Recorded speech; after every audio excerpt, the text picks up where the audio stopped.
receive their first communion today, I think the timing of their first communion is very significant or relevant insofar as we are celebrating Pentecost, the descent of the Holy Spirit upon the apostles and the Blessed Virgin Mary. It is not only about the Holy Spirit descending on the apostles and the Blessed Virgin Mary, but this day also marks the birth of the church. And as we celebrate the birth of the church, we are fortunate to have 12 children receiving their first communion. Napakaganda para sa mga bata ito na ipagdiwang ang kanilang first communion sa araw din na itinatag ang simbahan. And kudos also to the parents because through their parental guidance, at the same time, through their example, yung mga anak po nila ay tatanggap ngayon ng katawan ng ating Panginoon. But you know, when we speak of first communicants, they're always very excited to receive the body of Christ. Perhaps they are even more excited than the parents. That's why, in their excitement, they would always want to go to church and attend Mass. And that excitement sometimes is not shared by the parents. So I challenge the first communicants this morning. Now that you're happy or going to have your first communion, drag your parents to come to the church so that you will be accompanied to hear Mass and to celebrate the Eucharist. So that is the challenge that I pose to you. So do not let your parents tell you, oh, we never go to church. But you, as young people, tell them, Mom, Dad, we should go to church because I want to receive the body of Christ. And that should make you, responsible, faithful, and at the same time, followers of the Lord. That is, I think, the second step that you're going to do in your Christian life. The first, of course, is baptism, and now the reception of the Holy Eucharist, and this afternoon, the sacrament of confirmation. So, ang ganda ng pagdiriwang na ito. But then as we celebrate also the birth of the church, let me also give you some points for reflection about what the church is all about. When we speak of the church in this context, it is not the infrastructure. It is not the temple made of stone. But I'm talking about the first Christian community. And the first reading gave us a figure or an image of this first Christian community. They came from different regions, they spoke different languages, but then it was emphasized that these people understood each other. And this tells me that the differences did not affect the unity, the sanctity, and the dignity of this first Christian community. So this is something envisioned by the Lord. And these people gathered in this first Pentecost experience were brave enough to set aside their differences, humble enough to accept also the many different people in their lives. That was a very ideal Christian community. Now fast forward, thousands of years after, do we still have that kind of community that happened in that first Pentecost experience? I don't. Because it is the unity that is being experienced in the church or by the church, rather it is division. When we speak, for example, of the clergy, and I'm talking about the priests, even the bishops, I think there is division. When Pope Francis was the reigning pope at the time, and there were so many prelates who were against him.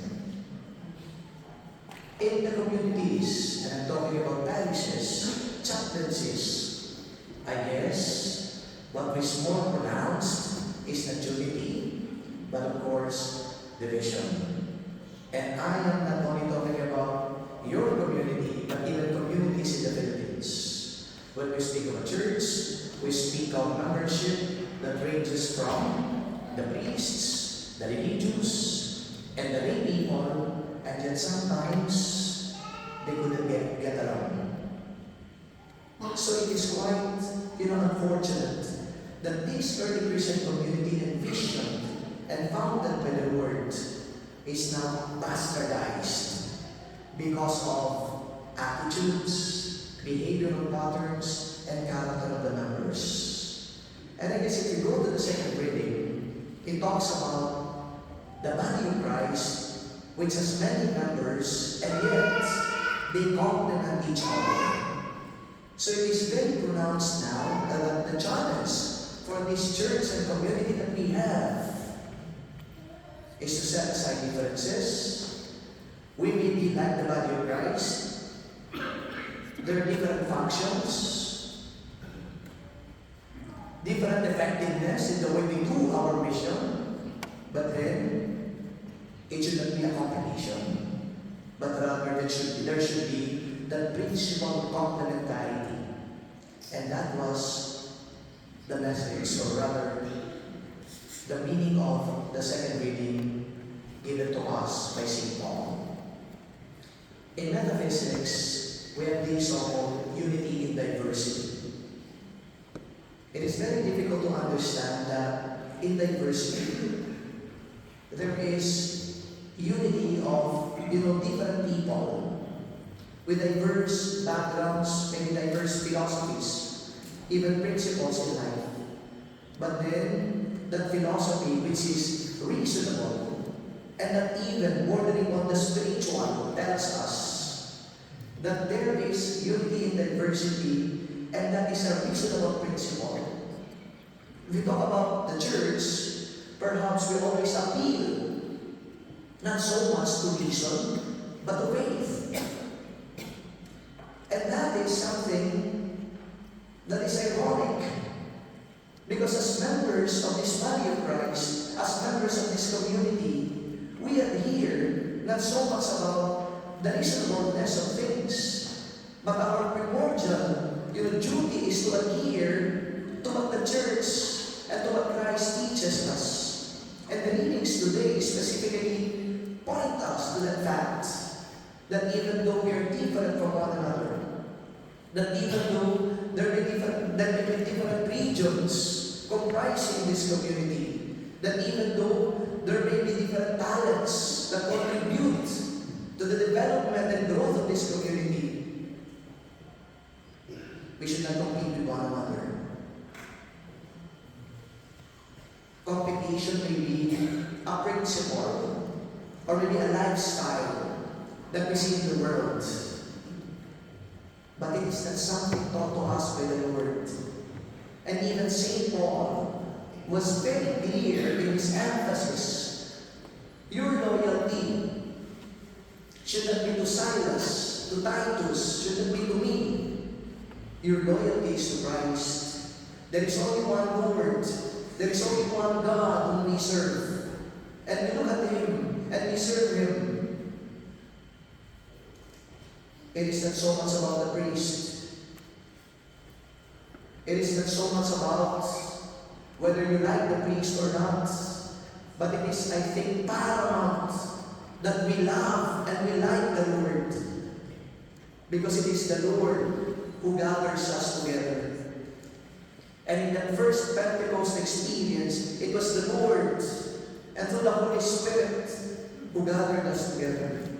And may this be the community that we have in the church right now. I don't speak so much about, parishes, the church as an edifice or a building, because it is more important to emphasize that this community is one that is called by the Lord to preach the gospel, to continue the mission. And I think we're going to be more effective in doing that if we're in the same direction. Not so much capitalizing on the disparity of our understanding, of our principles, of our belief, but I think capitalizing on the force of the Holy Spirit who calls us, who inspires us, and who guides us to continue the mission started by the Lord Jesus Himself. In the Second Vatican Council, the church is defined as the people of God. The Second Vatican Council happened in the 1960s, relatively young, relatively new. But this concept of the church as a people of God tells us immensely of its rootedness in the scriptures, which we saw and heard today in the readings. That this church is not just built and organized by Father Henry, by the Archdiocese of Vienna, by the Holy Father in Rome, but this church is firmly founded upon the apostles. And it is the Lord who made it happen. And I'm talking about the apostles in the gospel, who were greeted by the Lord Jesus, peace be with you. This again tells us something about this kind of community that we have. And this is an imperfect community. If you come here looking for holy persons, perfect persons, if you come here in the church expecting that persons are going to be, like Jesus, sinless, we are going to be very disappointed. I think the realistic expectation is when you come in the church, you see sinful persons, just like the disciples of the Lord. Saint Peter denied Jesus 3 times. Judas sold Jesus. Many other disciples or apostles deserted him when he was hanging on the cross.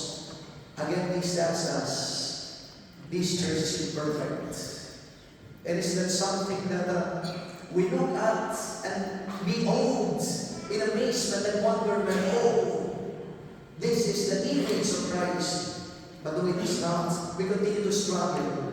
And you know what makes us purified? It is not because of our own doing. What makes this imperfect community, imperfect church purified, it is because of the Lord Jesus who tell these apostles, peace be with you. So that there is a great deal of understanding, patience, and compassion coming from Jesus himself.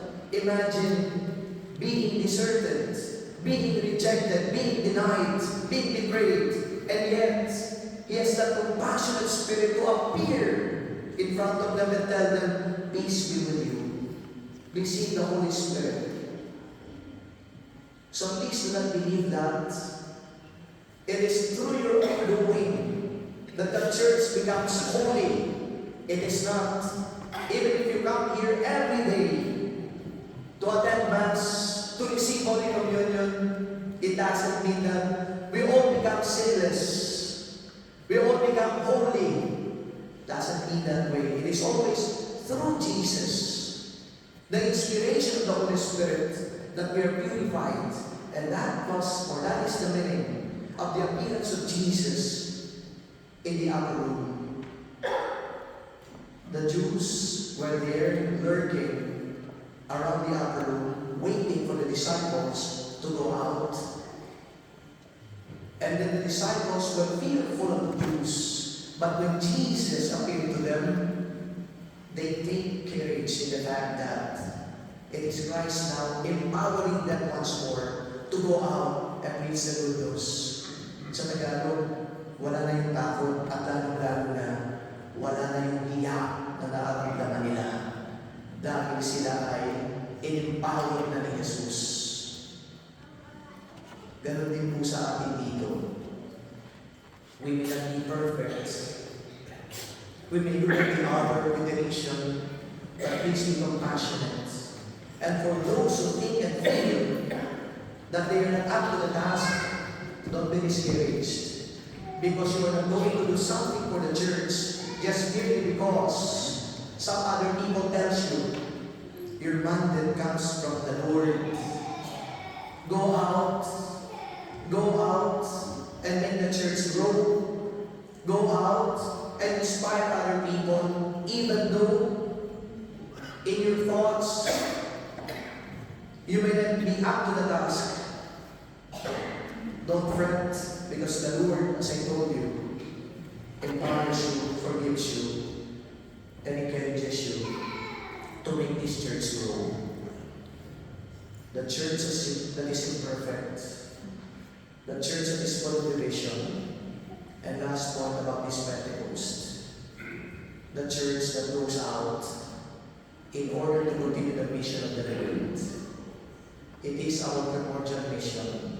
We do not just come here and make ourselves believe that we're doing everything that is best for us, to be inspired by the Word, and then to make ourselves feel worthy of the love of the Lord. No, the church should go out, in the words of Pope Francis, to the peripheries, so that we can reach out to more people, and this Christian community may not just be confined in this small space, but this Christian community is going to grow by leaps and bounds, because you are doing something to make it happen.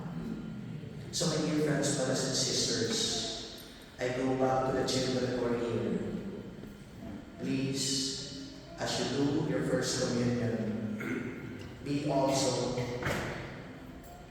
the most effective evangelizer to your family. I told you already, grab your parents and your siblings to come to the church. And the parents also, please, the target is not so much about receiving Holy Communion. The target is not so much about participating in the sacraments or receiving the sacraments, but the target, the aim, or the goal of each and every one of us is to live according to the mandate and the will of the Lord. That is who we are as a church. It is our identity as a church, that each and every member live according to the mandate and message of the Lord Jesus. Happy